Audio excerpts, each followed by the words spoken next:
Hi guys! Welcome back to my YouTube channel. It's me, Darlene and Max. Wow. So, ayan nga guys. So, night routine na po ngayon natin. So, ayan. Polici hindi and so young Ulit na lang. guys. Ayan. Gabi na po. So, ang oras natin is 7:05 p.m. So, papakita ko sa inyo. Kasi, medyo parang madaling araw. Uy! Alam nga po, gabi pa lang. So guys, di na ako nakakapag-vlog ng mga morning routine. So, tatry ko na lang guys mamaya. Ay, bukas pa na. Talaga, ay, dito na lang. Ako si Max.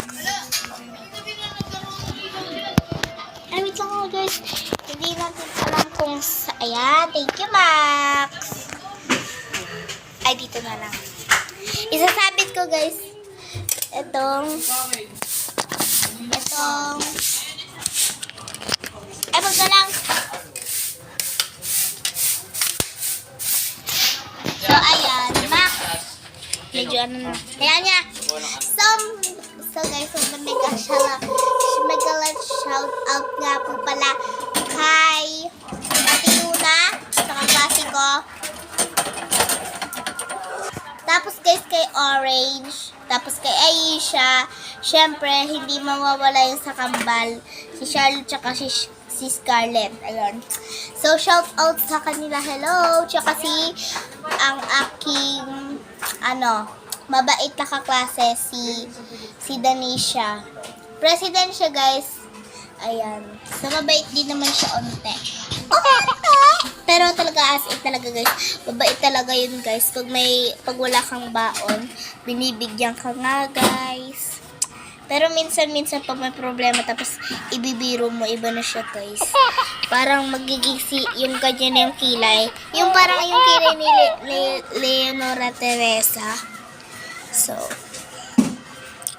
and guys, so malapit na kami kumain. Syempre, comment nyo guys kung gusto niya. Ay, like nyo na lang kung gusto nyo makita kaming kumakain. Talaga.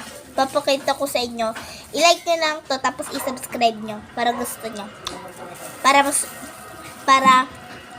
So ayan yung ulam ko, chicken. Hindi ko siya pinapapak, unti lang.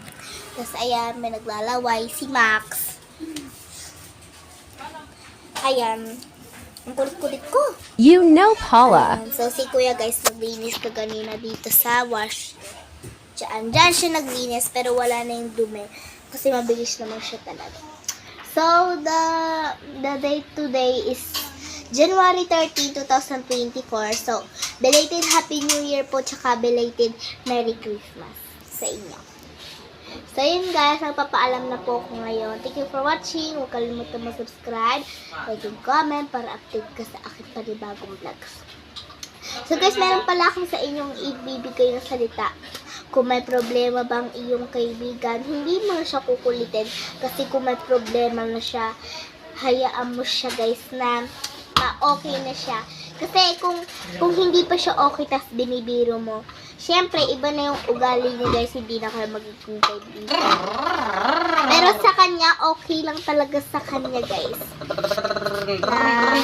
Pasayihin nyo siya. Basta yung biro is hindi na sasaktan sa kanya. So, yan. Thank you for watching. Bye-bye.